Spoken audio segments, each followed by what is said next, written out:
Pada suatu hari, Yesus melihat seorang yang bernama Matius duduk di rumah cukai. Yesus berkata kepadanya, "Ikutlah aku." Matius segera berdiri dan mengikuti Yesus.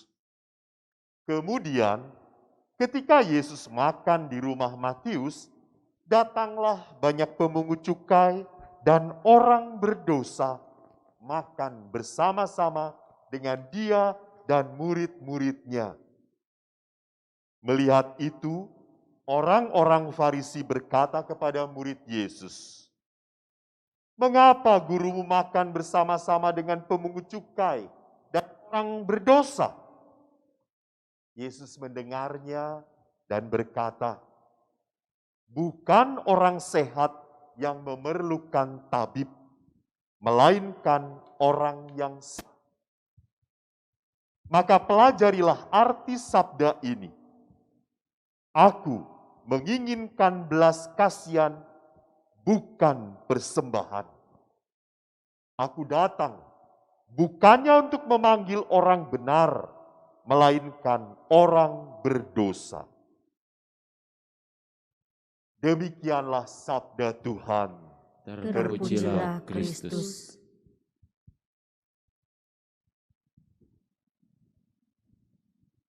Bapak, Ibu, saudara-saudari yang terkasih, bacaan Injil sangat jelas sekali. Kita mendengarkan panggilan Matius, panggilan sang penginjil sendiri. Jadi memang Matius menuliskan pengalaman pribadi. Matius berlatar belakangkan sebagai seorang pemungut cukai. Kita tahu di dalam zaman Yesus, pemungut cukai adalah anteknya dari Roma. Maka orang Yahudi sangat membenci pemungut cukai. Tadi sudah mendengar toh bagaimana reaksi orang Farisi pada saat Yesus berkumpul makan dengan para pemungut cukai. Mereka tidak suka. Sekarang kalau kita kembali kepada panggilan Matius, coba kita tempatkan diri kita sebagai orang yang mengerti pemungut cukai. Saya mau bandingkan antara Matius dan para rasul lain yang dulunya adalah nelayan, lalu mengikuti Yesus. Kalau mengikuti Yesusnya selesai, bisa jadi nelayan lagi, gampang. Pemungut cukai tidak akan seperti itu. Kenapa? Karena seorang pemungut cukai dipilih oleh kerajaan Roma. Maka kalau dia tidak mau mengundurkan diri, itu artinya apa? Orang ini tidak mau kerjasama lagi dengan Roma. Jadi Matius betul-betul seseorang yang punya pemikiran, hitung-hitungnya jelas sekali. Dia kalau meninggalkan pekerjaannya, berarti dia tidak bisa balik lagi. Dia meninggalkan pekerjaannya berarti apa? Dia meninggalkan kemapanan, kenyamanan, dan keterjaminan. Dia tinggalkan. Dan di situ lihat dalam bacaan Injil, Matius sendiri menulis, dia langsung meninggal, berdiri dan meninggalkan. Tidak banyak pertimbangan, dalam artian tidak banyak pertingsing, tidak banyak kekhawatiran, nanti gimana? Setelah ini saya nanti mau cari makannya bagaimana? Tidak ada. Mengapa bisa sampai seperti itu? Saya melihat betapa kuatnya sosok Yesus mempengaruhi Matius. Jadi kalau orang sudah begitu terserap oleh Tuhan, tidak ada yang lain yang membuat dia menarik lagi. Kalau orang sudah begitu terpukau oleh Allah, tidak ada siapapun yang bisa mengalihkan perhatian orang ini.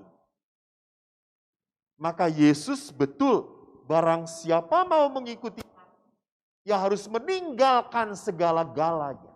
Di sini. Maka kalau kita coba renungkan menjadi seorang pengikut Kristus yang sejati, bukan pengikut yang ece-ece gitu ya. Jadi kita bandingkan antara pengikut Yesus yang ece-ece dan yang sejati. Kalau yang ece-ece itu dapat masalah sedikit, nangis, kabur, pindah, rampung, melu Yesusnya rampung gitu. Macam apa gitu ya kalau kayak gini. Jadi memang kalau kita mau menjadi pengikut Yesus yang sejati, harus ada keputusan yang sulit yang harus diambil. Dan yang kedua, pilihan ini memang menyakitkan. Kenapa menyakitkan? Karena saya harus melawan tendensi, melawan kemanusiaan saya. Melawan keinginan yang memang secara dasar ada dalam diri saya. Contoh, kan saya itu sekarang sedang senang melihat teman-teman saya itu karena COVID, mungkinnya karena di rumah terus, jadi sinting-sinting. Kan sekarang juga sedang ramai sepak bola. Lalu kemarin ini orang antara Itali dengan mana masuk perempat final ini? Aku lupa lah. Lalu dia sebelum pertandingan, dia mau forecast, meramal lewat kucing. Lalu yang Italinya dia kasih ikan asin, yang lawannya dia kasih kerupuk. Mana kucing nanti lari kemana? Kata saya itu, yuk kamu dipelon sekali. Pasti kalau kucing carinya kerupuk. Gak mungkin tuh, pasti cari ikan. Kalau saya cari kerupuk. Jadi apa yang saya mau katakan, bahwa bukan pilihan yang seperti itu. Pilihan yang menyenangkan. Pilihan untuk menjadi pengikut Kristus memang menyakitkan. Kita harus berani meninggalkan apa? Kemapanan kita. Saudaraku yang terkasih, menjadi pengikut Yesus sejati menarik di masa pandemi ini. Saya lihat masa pandemi ini adalah masa pemurnian. Memurnikan pikiran, hati, jiwa kita. Apakah masa pandemi ini kita hanya memusatkan pikiran, tenaga, perhatian pada hal-hal yang menyenangkan saya?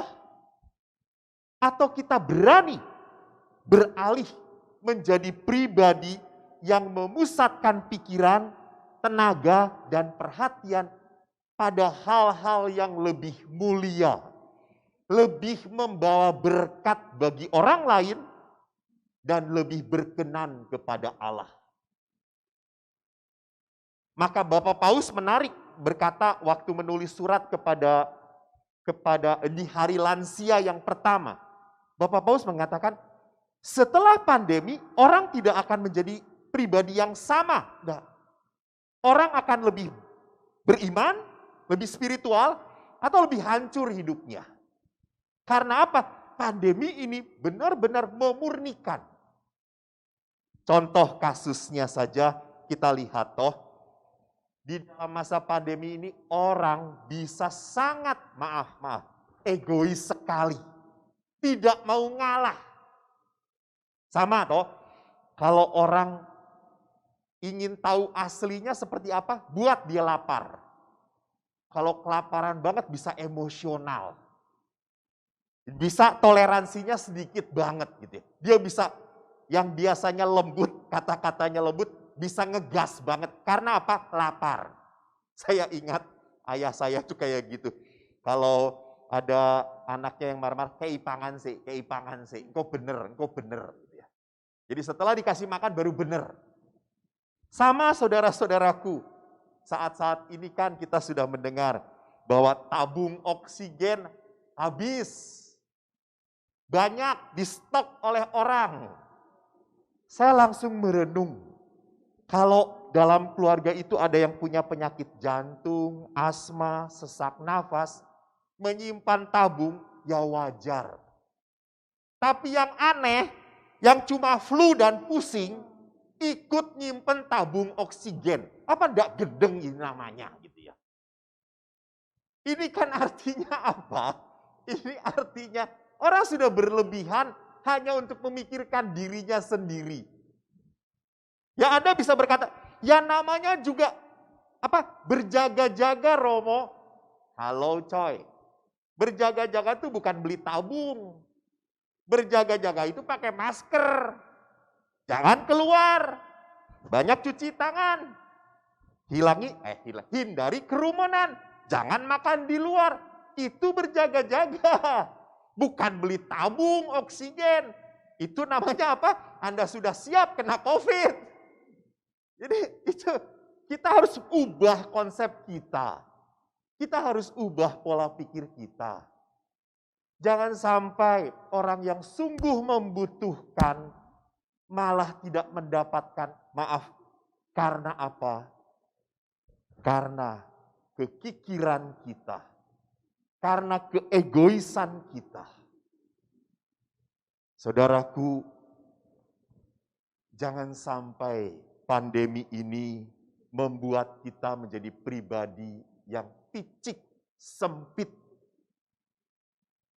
Jumat pertama adalah devosi kepada kerahiman Allah.